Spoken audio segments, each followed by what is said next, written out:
उसकी भी आज आपको हकीकत बताऊं कि इमरान खान जो सब्सिडी दे रहे थे तेल पे, वो आपके बजट का 2% था। जो पूरा सालाना बजट बनता है ना वफाक का, उसका 2% था। और आपकी मईशत का जो पूरा हुजम है उसका 0.2% था।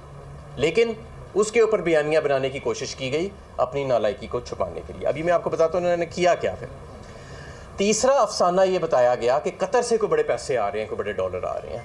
अब तो बाकायदा हमें पता लग गया है कि कतर से कुछ नहीं आ रहा। वो जितनी बातें थीं वो लॉन्ग टर्म इन्वेस्टमेंट की, शायद होएं शायद ना हो, ये खाली हाथ वापस आए। और जिस तरह कतरी ख़त एक वो पनामा लीक्स के अंदर एक अफसाना निकला था, उसी तरह ये कतरी इन्वेस्टमेंट भी और कतरी डॉलर भी एक अफसाना निकले। चौथा जो झूठ बोला गया और अफसाना बोला गया कौम के सामने, वो कहा गया कि जी IMF की डील जब होएगी तो फिर तरक्की की राहें खुल जाएंगी, फिर डॉलर 180 का हो जाएगा, फिर बहुत ज़्यादा सूरत हाल जो है वो बेहतर हो जाएगी। तो आपने देखा कि IMF का मुआहदा तो हो गया है, लेकिन डॉलर रोज़ 1.5 से 2 रुपये डिप्रीशिएट कर रहा है और मज़ीद महंगाई में इजाफ़ा होता चला जा रहा है। हम जब छोड़ के गए थे तो महंगाई जो थी वो 11-12% के करीब थी। इन्होंने कहा बजट के दौरान कि महंगाई अगले साल 11.5% होगी। मैंने उस वक्त भी प्रेस कॉन्फ्रेंस की और मैंने कहा कि ये 20 से 30% होगी। आज ये ख़ुद कह रहे हैं, स्टेट बैंक भी कह रहा है कि महंगाई 29.5% होगी। ये है CPI। अगर सेंसिटिव प्राइस इंडेक्स देखें जिसमें खाने पीने की अशिया और दूसरी एनर्जी शामिल है तो वो 45% होगी और ये मज़ीद अभी आगे की तरफ बढ़ रही है। तो ये जो कौम की आंखों में धूल झोंका गया और फिर TV पे आके ऐसे बताते हैं कि जी अदाकारी करके कि क्या बात है जी, ये बड़ा हम पे प्रेशर था, इमरान खान दिवालिया के करीब छोड़ गया, हमने तो इस मुल्क को बचा लिया, हम बड़े मुहिब्बे वतन हैं। बिजली की कीमत बतदरीज बढ़ती चली जा रही है। जितना इन्होंने पेट्रोल बढ़ाया इमरान खान ने अपने 3.5 साल में नहीं बढ़ाया। जितनी ये बिजली और गैस अभी तक बढ़ा चुके हैं इमरान खान ने 3.5 साल में नहीं बढ़ाई। जितना रुपया डी वैल्यू हो चुका है 42 रुपये सिर्फ 5 माह में, इतना इमरान खान के 3.5 साल में नहीं हुआ। जितना ये कर्ज ले चुके हैं 7,500 अरब, पाकिस्तान की तारीख का सबसे तेज़ी से बढ़ता हुआ कर्ज इस इम्पोर्टेड हुकूमत के दौर में है। 88 अरब रुपए यौमिया के हिसाब से हमारा कर्ज बढ़ रहा है। और कहने को ये आए थे बड़ा कॉम्पिटेंट बन के और बड़ा तजर्बाकार बन के। तो ये आपके सामने सारी सूरत हाल है जो मैंने पेश की। अब आप ये देखें कि जो आम अशिया हैं जिसके अंदर सबसे ज़्यादा जो आजकल लोगों को शशोपंज है वो बिजली के बिल्स पे है और होना भी चाहिए। जून के महीने में मिफ्ता इस्माइल साहब ने और ये सारी इकनॉमिक टीम ने ज़रूरत से ज़्यादा तेल मंगा लिया। वो ज़रूरत से ज़्यादा तेल जब आलमी मंडी अपने पीक पे थी उस वक़्त आया और 248 रुपये डॉलर के against LCR national bank of Pakistan ने उसकी रिटायर की इनके नाक तले, जिसकी वजह से आलमी मंडी में कीमतें नीचे जा रही हैं लेकिन पाकिस्तान में ऊपर जा रही हैं। फिर इन्होंने PDL लगाना शुरू कर दिया, आमदन कमानी शुरू कर दी। जिसके लिए हमें रोकते थे वो काम इन्होंने खुद कर दिया। हमने तो ये काम नहीं किया था पर आपने ये काम शुरू कर दिया है। अब मुझे आप ये बताएं कि मईशत तो संभल नहीं रही। IMF का प्रोग्राम भी हो गया, ये जो फ्यूल सब्सिडीज़ थी वो भी ख़त्म हो गई, इमरान खान भी चला गया, कतर से भी आप हो आए, सारी आपने कीमतें भी बढ़ा रही, लेकिन मईशत तो संभल नहीं रही। तो मईशत इसलिए नहीं संभल रही कि नंबर 1 तो आपके पास अहलियत नहीं है। इनके वुज़रा सिर्फ अभी भी मिफ्ता इस्माइल साहब ने प्रेस कॉन्फ्रेंस की, कौम इस वक्त महंगाई के बोझ तले मर रही है, इस वक्त आपकी मईशत डूब रही है। आज भी रुपया 1.5 से 2 रुपये अपनी कदर खो बैठा IMF की डील के बावजूद। और मिफ्ता शाह साहब आज आए हैं, फरा गोगी के ऊपर इल्ज़ामात लगाए हैं और कहा कि उस्मान बुज़दार ने 14 लाइसेंस बेच दी। ये इल्ज़ाम लगा दिया जी। ये आपका वज़ीर ख़जाना या मुशीर ख़जाना साहब जो हैं ये उनकी कारकर्दगी है। ख़ुद कुछ कहने को नहीं है, अपनी कारकर्दगी दिखाने को नहीं है। और बिजली और गैस के वज़ीर तो सामने आते ही नहीं है। यानी बिजली एक तो आ ही नहीं रही। हमारे दौर में तो कभी लोड शेडिंग नहीं हुई। अब बताएं ना, आए थे कहा था कि जी पावर प्लांट बंद पड़े थे हमने सारे चला दिए। बिजली किधर गई है? बिजली मैं आपको बताता हूँ किधर गई है। महंगे तरीन पावर प्लांट लगाए गए इम्पोर्टेड ईंधन पे, इम्पोर्टेड गैस पे, इम्पोर्टेड कोयले पे, जो आज बंद पड़े हैं। उनके कई 100 अरब रुपए माहाना कैपेसिटी पेमेंट्स जा रहे हैं। वो लगाए, अवाम पे बोझ डाला, बिजली की कीमत बढ़ाई, अब उनको बंद कर दिया और कह रहे हैं अब हम 10,000 मेगावाट के सोलर प्लांट लगाने जा रहे हैं। अब उनका बोझ डालेंगे। क्या उसमें भी अब टांका लगेगा? जिस तरह कौम को टांका आपने पहले लगाया था। तो मेरे दोस्तों साथियों, ये मईशत जो है ये तो संभल नहीं रही इनसे, और ये जो मर्ज़ी कर लें ये नहीं संभलेगी। उसकी बुनियादी वजह ये है कि इस मुल्क के अंदर एक तो अहल हुकूमत नहीं है, मुंतखब हुकूमत नहीं है। 85 जमातों वाला एक टोला जो है वो 350 के ऊपर हावी बैठा हुआ है।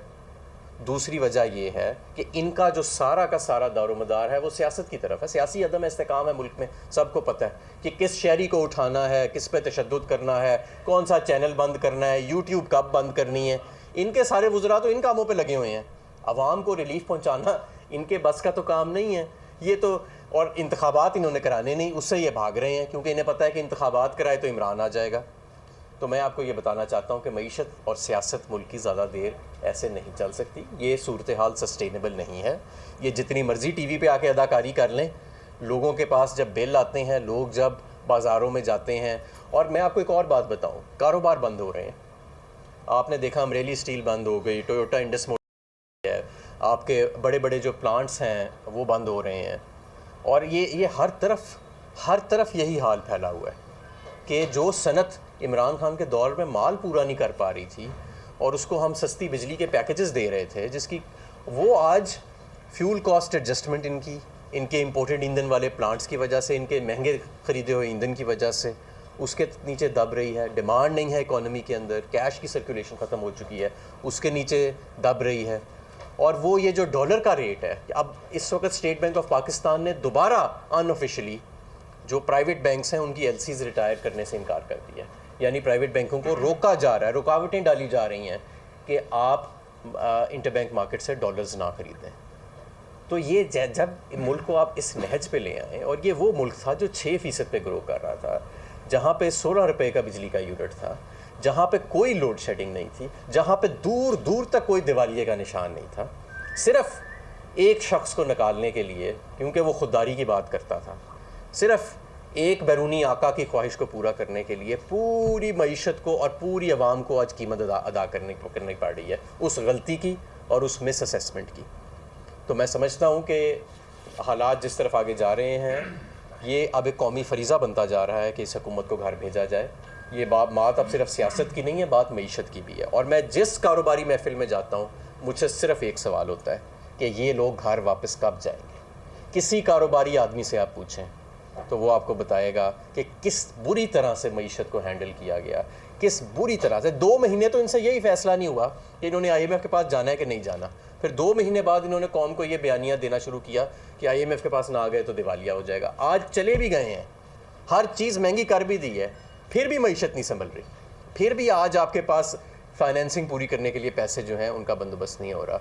और यूट्यूब बंद हो रही है और लोगों को पकड़ा जा रहा है, कभी एक चैनल बंद, कभी दूसरा चैनल बंद। ये आँख मचोली का खेल खेला जा रहा है शहरी हकूक़ के साथ, लेकिन मईशत जो है उसका दूर दूर तक कोई। आटा महंगा, घी महंगा, बिजली महंगी, गैस महंगी, हर चीज़ महंगी। बिजली है नहीं, 50 रुपये यूनिट, 54 रुपये यूनिट, आम आदमी कहाँ से बिजली दे। और इनके वज़रा दिलचस्पी भी नहीं रखते। हमने तो 1 रुपया बढ़ाना होता था, हफ्ता हफ्ता उसकी तैयारी होती थी कि कैसे उसको स्ट्रक्चर करें कि आम आदमी पे उसका बोझ ना आए। फिर डर डर के काबीना में लेके जाते थे, क्योंकि इमरान खान साहब जो है वो, उनकी पूरी काबीना जो है इमरान खान साहब समेत, वो उनकी कोशिश होती थी कि कोई भी बोझ ना डाला जाए आवाम के ऊपर। यहाँ पे तो बैठे बैठे पता लगता है सर्कुलेशन से सबरी है, ये 5 रुपये बिजली बढ़ा दो, 53% गैस बढ़ा दो, लोड शेडिंग कितनी आ रही है, कितनी जा रही है, कोई पूछता ही नहीं अब। यानी हमारे दौर में 1-2 घंटे के लिए लोड शेडिंग चली जाती थी तो रात को टॉक शोज़ होते थे कि जी LNG नहीं खरीदी, ये कर दिया जी, वो कर दिया जी। आज दिन में 12-12 घंटे बिजली नहीं आती है, और जिस टाइम पे बिजली आती है तो 55 रुपये का यूनिट है। लेकिन खौफ का ये आलम है कि अब सवालात नहीं हो रहे। लेकिन बहरहाल हम तो सवाल करने के लिए तैयार हैं और हम इंशाल्लाह ताला करते रहेंगे। और हम ये भी इस हुकूमत को बता दें कि जिस तरीके से आपने मईशत का कत्ल किया है, आपने इस मुल्क के शहरी हकूक़ का तो कत्ल किया है, आप उसके कातिल तो हैं। आपने आइन की जिस तरह बेहुरमती की है, आपने कवानीन की जिस तरह बेहुरमती की है, शहरी हकूक़ की पामाली की है, सियासत को जिस तरह आपने एक फ़ाशिज़म और मार्शल लॉ दौर की याद दिलाई है, आप माशी कातिल भी हैं। ये मईशत को आपने कत्ल किया। ये अब कहना छोड़ दें दिवालिये से बचाया, ये किया, कोई दिवालिये के करीब नहीं था। मैं हलफ से कहता हूँ कि 4 मार्च को जब अदम एतमाद है, ये कोई दूर दूर तक दिवालिये का चांस नहीं था। ये आपकी वजह से ये मुल्क यहाँ इस नहज तक पहुँचा है। तो अभी भी इनके पास सलाहियत नहीं है, और जितनी जल्दी ये घर जाएंगे और जितनी जल्दी आम इंतखाबात होंगे उतनी जल्दी हम नुकसानात से रिकवरी अपनी शुरू कर सकते हैं। खुदा ना खास्ता हम दोबारा जिस डगर पे चल पड़े हैं वो टाइम दूर नहीं है कि जब हम पॉइंट ऑफ नो रिकवरी से आगे चले जाएंगे। एक पॉइंट आता है कि जब आपके पॉलिसी एक्शंस इनफेक्टिव हो जाते हैं, जब जो भी हुकूमतें करें, इंटरेस्ट रेट्स को ऊपर नीचे करें, या स्टेट बैंक इंटरवीन करे फॉरेन एक्सचेंज मार्केट्स के अंदर, या आप बजटरी मेजर्स, फिस्कल मेजर्स लें, ये मेजर्स फिर नाकाफ़ी रह जाते हैं और हम उसके दिन ब दिन करीब तर पहुँचते जा रहे हैं। इस वक्त मार्केट सेंटिमेंट टर्न नहीं हुआ आपके IMF के अंदर जाने से, क्योंकि आपने बीमारी का डायग्नोज ही ठीक नहीं किया। ये सियासी अदम इस्तेकाम जो आप पैदा करके लाए हैं, उसके बाद इकोनॉमिक अनसर्टेनिटी जो आप लेके आए हैं, ये बुनियादी वजह उसकी है। तो इस वक्त अना अपनी छोड़ दीजिए, वरना आपको इस मुल्क से निकालने के लिए, इस हुकूमत से निकालने के लिए, ये ना हो कि सियासत को मज़ीद कशीदगी की तरफ सियासत चली जाए, उससे और ज़्यादा नुकसान जो है वो होगा। जी, सवाल आता है। भाई एक 54 पैसे का यूनिट भी है जब हम लेकर 54 रुपये का 54 रुपये का 58 रुपये का करेक्ट था। हाँ जी। दूसरा मिफ्ताह इस्माइल साहब ने अपनी प्रेस कॉन्फ्रेंस में कहा कि जितनी ज़्यादा ग्रोथ होती है उतने ज़्यादा कर्जे चलते हैं, उसकी वजह से पाकिस्तान दिवालिया होने जा रहा था। आज उन्होंने प्रेस कॉन्फ्रेंस का तो जो आपकी 6% ग्रोथ थी, उन्होंने कहा पाकिस्तान की मैक्सिमम ग्रोथ 4% पे होनी चाहिए ताकि सस्टेनेबल हो जाता है। इस पर थोड़ा सा ज़्यादा देखिए, पहली बात तो ये है कि ये अजीब व गरीब सी कैलकुलेशंस हैं इनकी, मिफ्ता साहब की, जो समझ नहीं आती। जब ये अपोजिशन में थे तो कहते थे 12 रुपये का यूनिट होए तो सारे मसाइल बिजली के हल हो जाएंगे, और ये IMF प्रोग्राम से निकलने के दर्स भी देते थे और कहते थे कि तेल की कीमतें नहीं बढ़ानी चाहिए, PDL नहीं लगाना चाहिए। अब 12 रुपये का छोड़ के आपने ख़ुद बता दिया कि 54 रुपये नहीं 58 रुपये बिजली के बिलों का अब यूनिट हो गया है।